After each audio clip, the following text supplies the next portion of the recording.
up on me.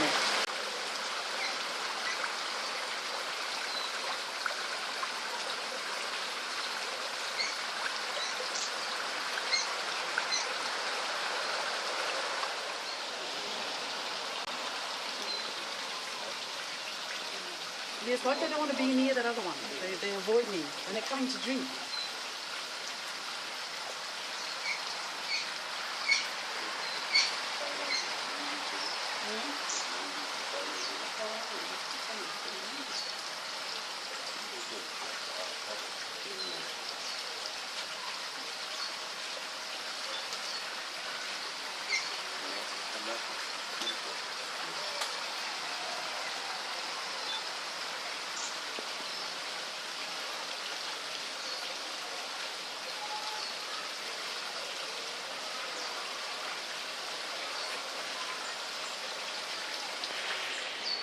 She's 4 years old. 4 years. She's looking at you at the camera, Father, ready, smiling. Look.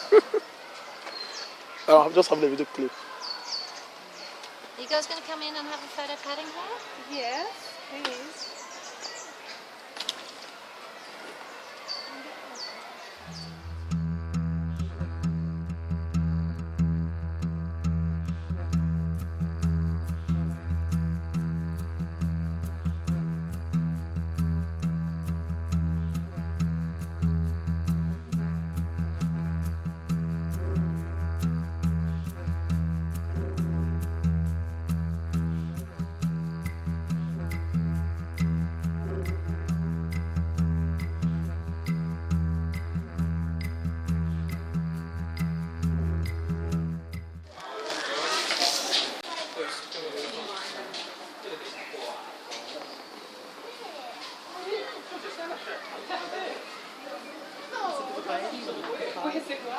It's a little baby one. Okay, there.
Colour.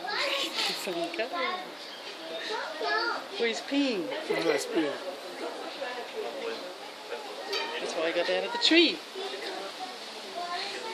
And he's not peeing near his own tree. He's peeing near his mate's tree. His mate's asleep.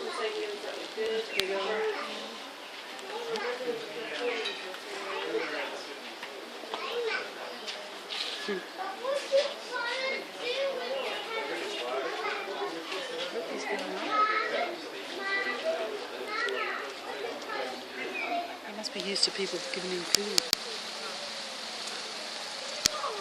Got a little head.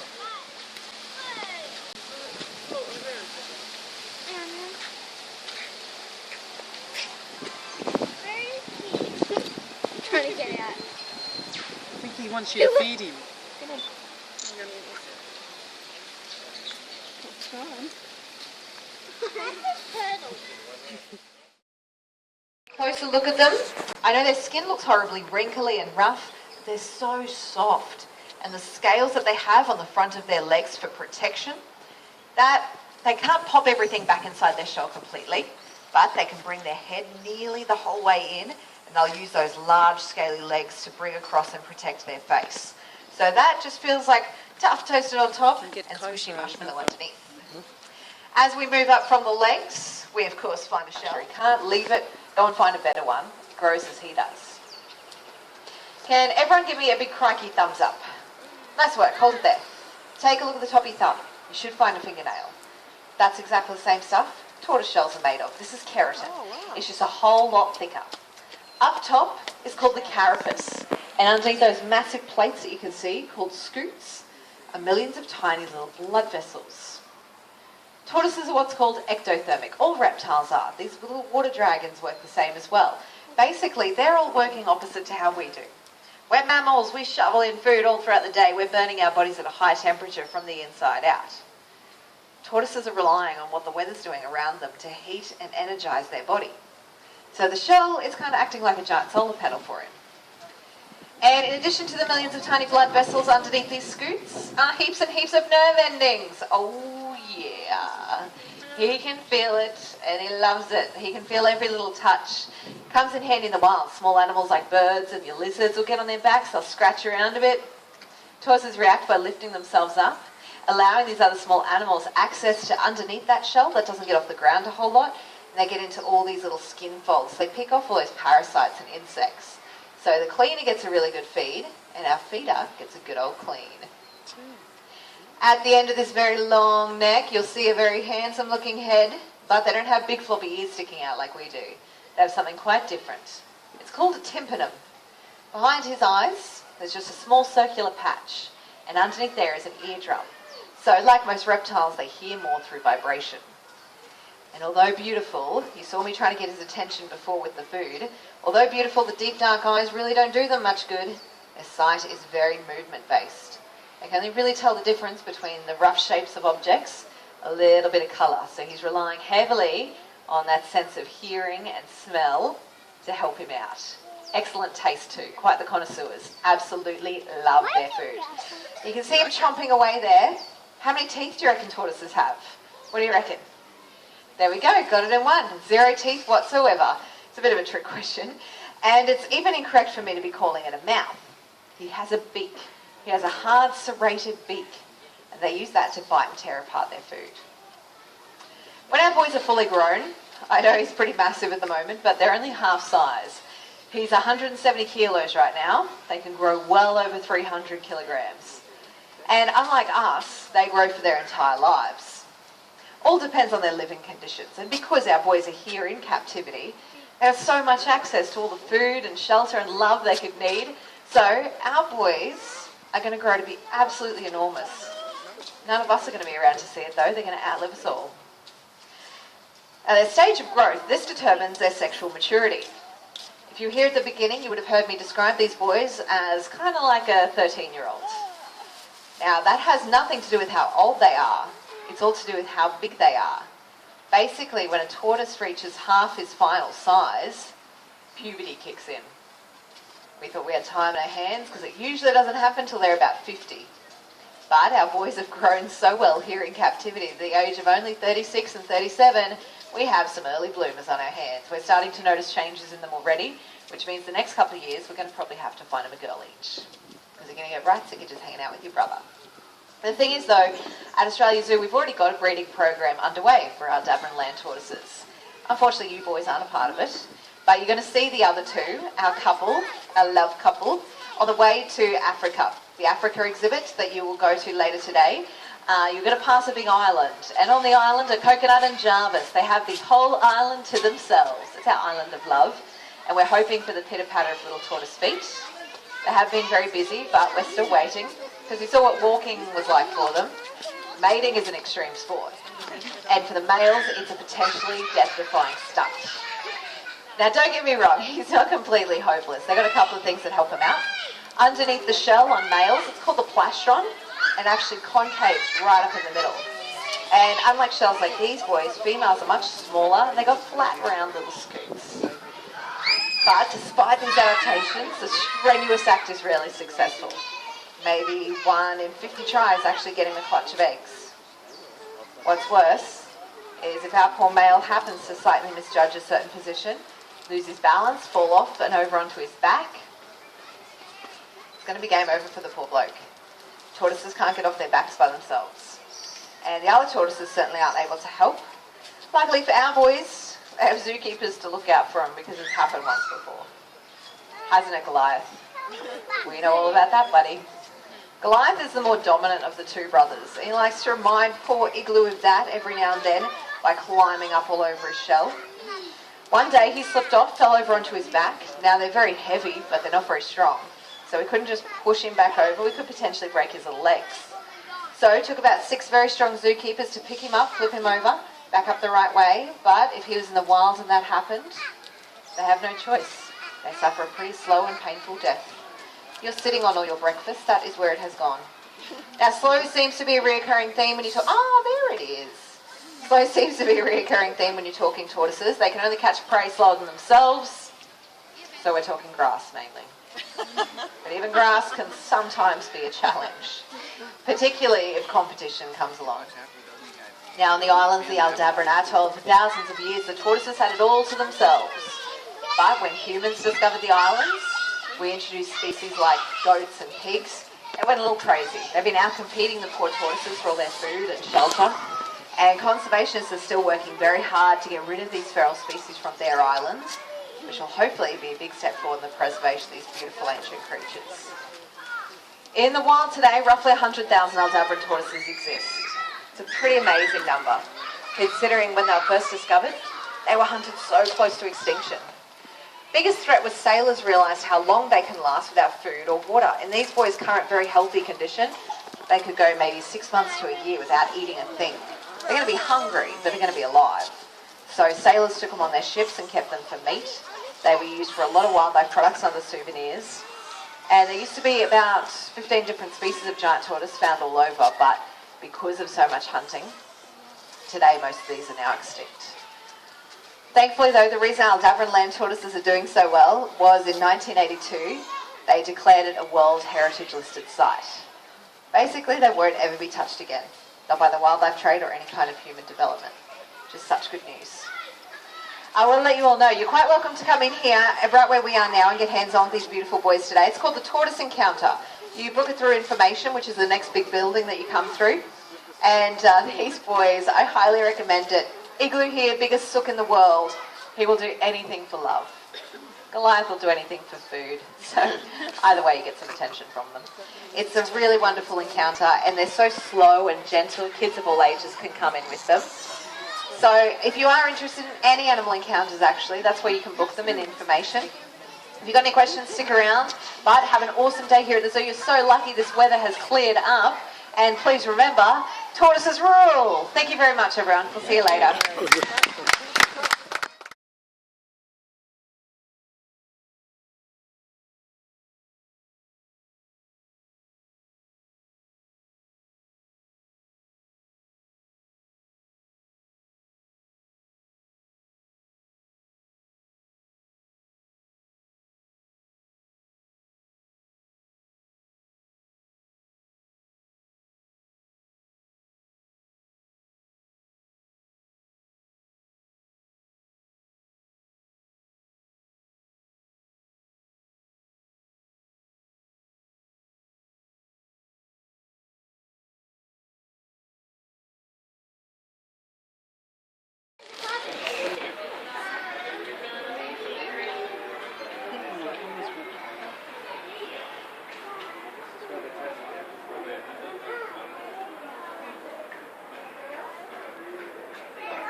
One of those devils on the other side.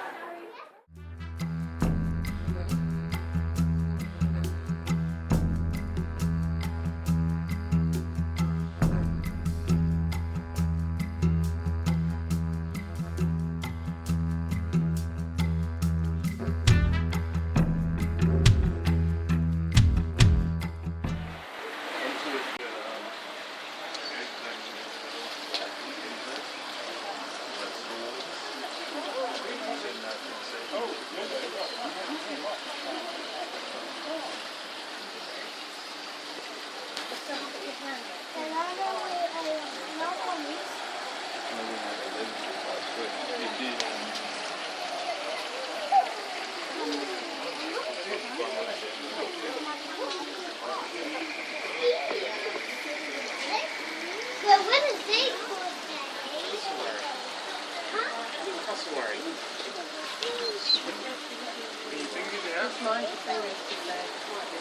They like fingers, like very tasty.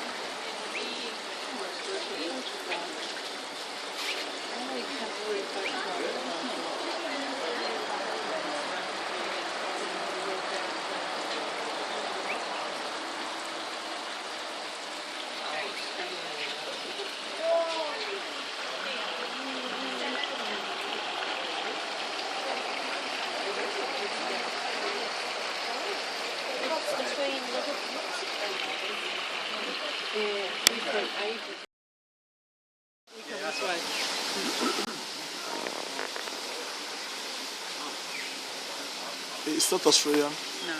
Indonesia. China, I think that's it. Doing charams. I've never heard the word, but that'd be why.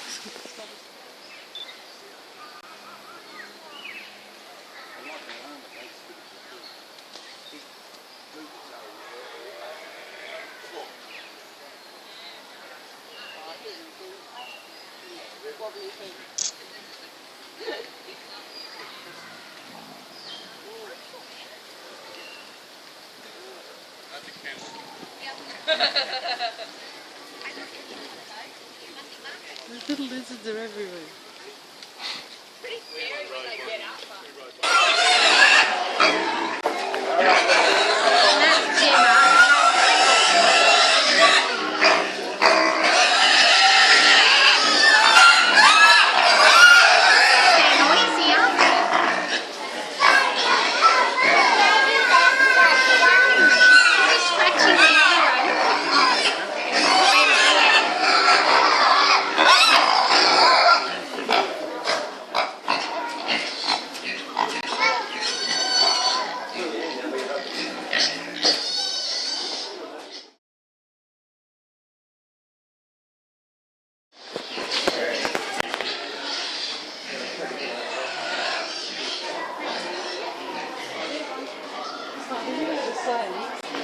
You know the saying, they say, oh, you can't tell the sheep from the goats. Oh, what?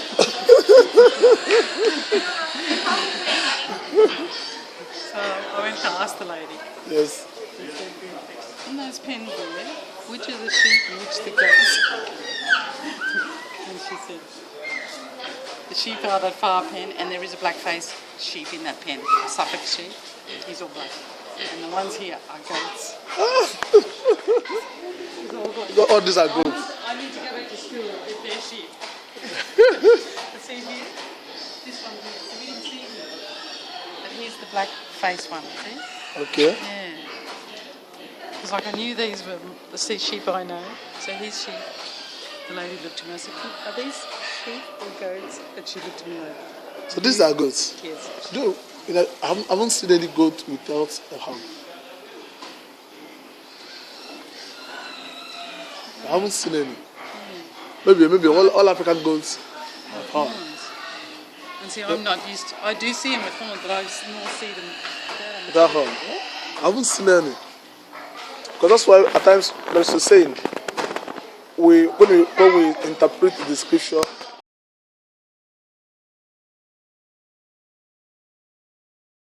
close to 10 meters long. They can weigh up to 150 kilograms. Now let's check things out up here and see things from a snake's perspective. They don't see like we do in colour and shape. They see like that in movement. And have a look at these snakes. None of them have ears. So you see a snake, you scream, that snake doesn't care. You accidentally step on that poor little fella. You know what? That's a very different story. Of course it is. And most people that are bitten by a snake, they're usually trying to catch or even kill it. Like most dangerous reptiles, you leave them alone, they leave you alone.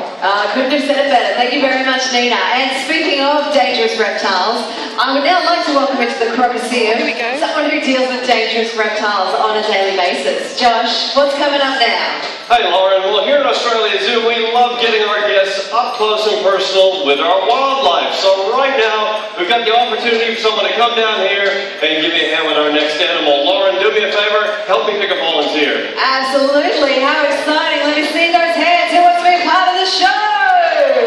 Oh, so many hands, so many hands. I'm going to go with the guy with the kangaroo on his t-shirt. Can't go past you. That's you, mate. Come and join us here in the Crocostea. Excellent. Whoa, slow down. It's not the Price is Right.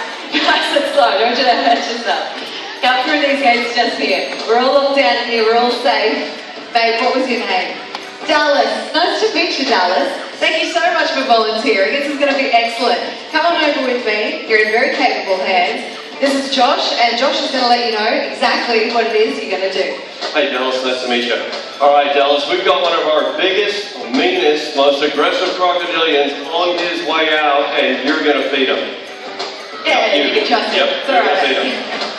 No, you're down here now, there's no escape. But don't worry about a thing, I've been doing this for about 2 weeks now. You'll be fine. All right, Dallas, come over here, I'll explain to you what we're going to do. All right, this big fella is going to come hammering out of the canal any minute now. I'm going to wave this white bucket a couple times. He's going to get dialed in on that. I'm going to give you a couple pieces of... Dallas, over here, buddy. Get in the zone. Okay, I'm going to give you this couple pieces of food, all right? Because he's going to put on this massive hit right here. You're going to feed him. You ready for this? Okay, you don't look ready, but he's already on his way. Everyone focus your attention to the canal as this massive dark shadow makes his way out into the main arena. Here he comes now. Oh man, he's breaking out right now. I'll tell you what, you guys think he looks big from up there. Imagine how he looks to Dallas down here. All right, he's creeping slowly but surely out today. There we go, we got his attention again.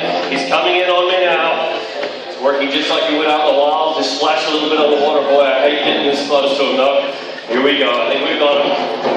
He's back on us. Who knows what he's going to do on a warm day like today, Dallas? So just stick with me on this one, all right? All right, Laura, I'm going to get rid of this bucket. We're going to need all the room we can get. I think he's going to put on a massive strike. He's back up a little bit, Dallas. Here we go. You'll love this. This is the best part. Look at him creeping in. He's going to pop up and have a little look. Oh, big fella. Come on, big fella. Come on. Frozen food, Dallas, over the bush. Come on, how's that, huh? Oh, that was brilliant. Okay, so he's an alligator. He's not quite a crocodile, but you did an excellent feat, Dallas. Come with us at the back. We'll get you cleaned up. How about one more round of applause for Dallas? All right, we're going to get that alligator out of here with our keen on the sky. The team I'm talking about belongs to Archer, our whistling kite, an aerial master and pirate of the Australian sky.